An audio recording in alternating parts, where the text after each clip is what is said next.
Күндүн маанилүү жаңылыктар менен тааныштырып, бүгүн программасы студияда мен Тимур Владислав. Саламатсыздарбы? Алгач чыгарылыштын кыскача мазмуну менен таанышып алыңыздар. Бир жылдан бери алганда бүгүн коронавирус жугузуп алгандардын саны рекордтук көрсөткүчкө жетти. Президент Садыр Жапаров бүгүн 30 июнда Түркиянын улуттук коргоо министри Хулиси Акарды кабыл алды.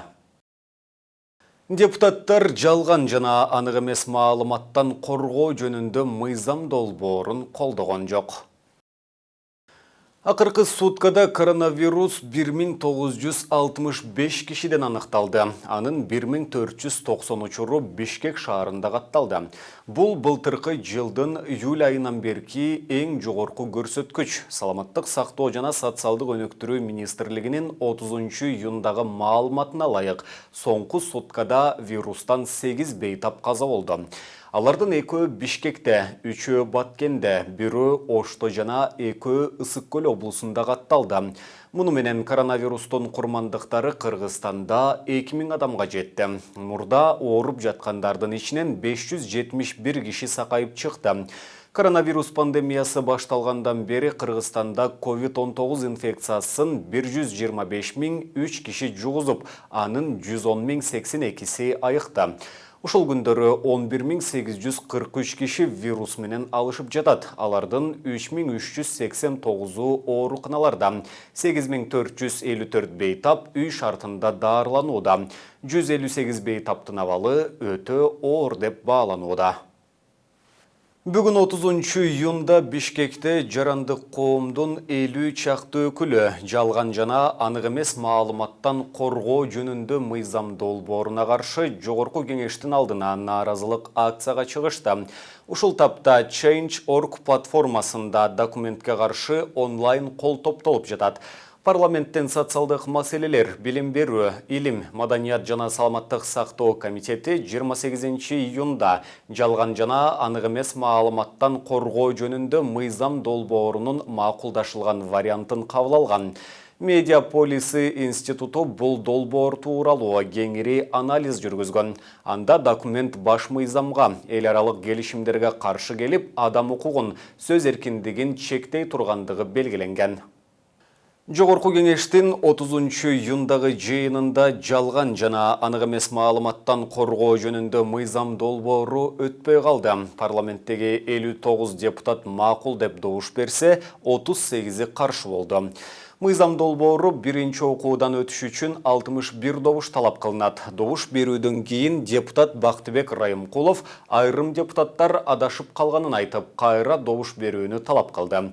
Буга эл өкүлү Дастан Бекешев каршы чыкты, бирок парламент башка маселени кароого өттү. Жогорку кеңештин жыйынында жалган жана анык эмес маалыматтан коргоо жөнүндө мыйзам долбоору каралган.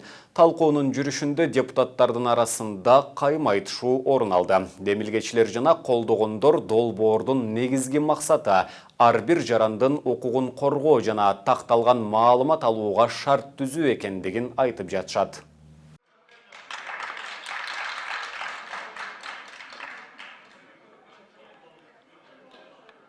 Макул 59, каршы 38, баары 97 катталды 97. Мыйзам долбоору өткөн жок. Эме сиз айтып коюңуз, бирок кайрылып келебиз. Азыр кайра добушка коем мен.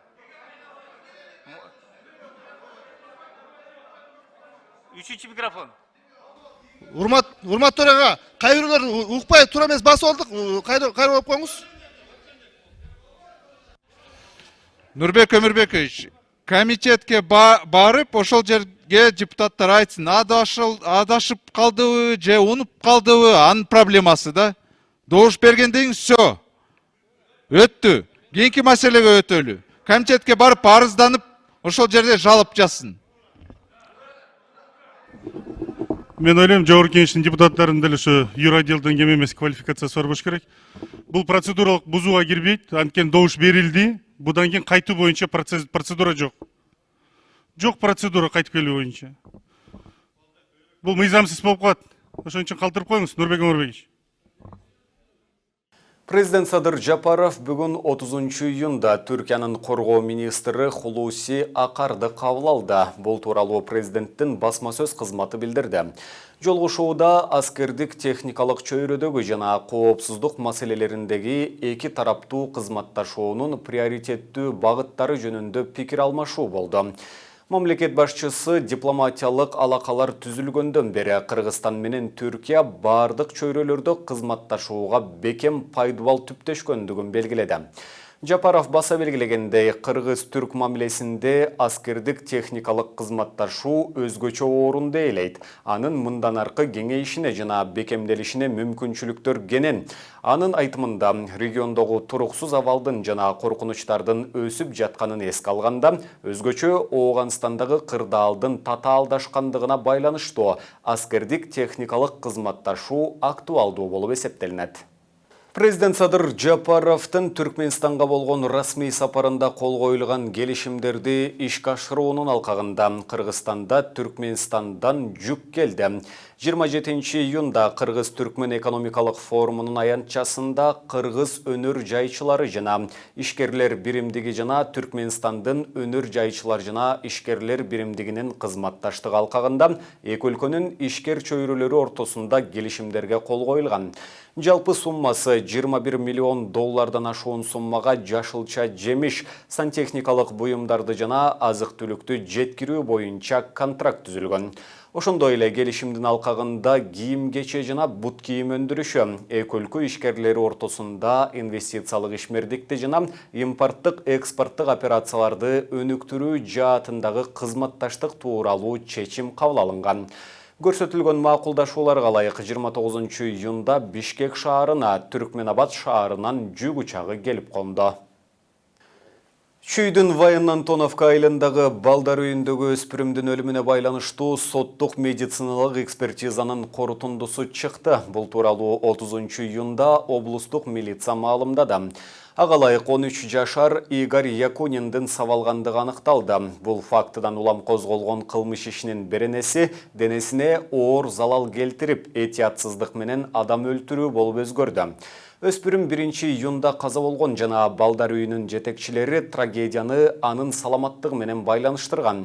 Якуниндин өлүмүн териштирүү үчүн мекемелер аралык комиссия түзүлгөн. Балдар үйүнүн жетекчиси иштен убактылуу четтетилип, балдарга кысым көрсөтүлбөш үчүн айрым тарбиячылар эмгек өргөөсүнө жөнөтүлгөн. Маркумдун интернатты бүтүргөн бир тууган агасы президентке кайрылып, иниси зомбулуктун курмандыгы болушу мүмкүн экендигин айткан. Бүгін 30 июнда Жогорку кеңеш мамлекеттик ипотекалык турак жай насыясы жөнүндөгү мыйзамга өзгөртүү киргизүү долбоорун 3-чү окууда карап добуш берүүгө жөнөттү. Анда мамлекеттик ипотеканы 4%га чейин азайтуу, баштапкы төлөмдү алып салуу өңдүү жоболор каралган. Мамлекеттик ипотекалык компания 2015 жылы элдин турак жай алуу мүмкүнчүлүгүн жогорулатуу максатында түзүлгөн жана былтыр 2%га азайып, учурда ипотекалык насыя 6-8% менен берилет. Расмий маалыматка ылайык 2019 жылы 712, ал эми 2020 жылы 474 адам мамлекеттен ипотека алган. Коммерциялык банктарда ипотекалык насыя адатта 17-18% менен берилет. Мына ушуну менен бүгүнкү берүүбүздү жыйынтыктайбыз. Кийинки эфирлерден амандашканча сак саламатта туруңуздар.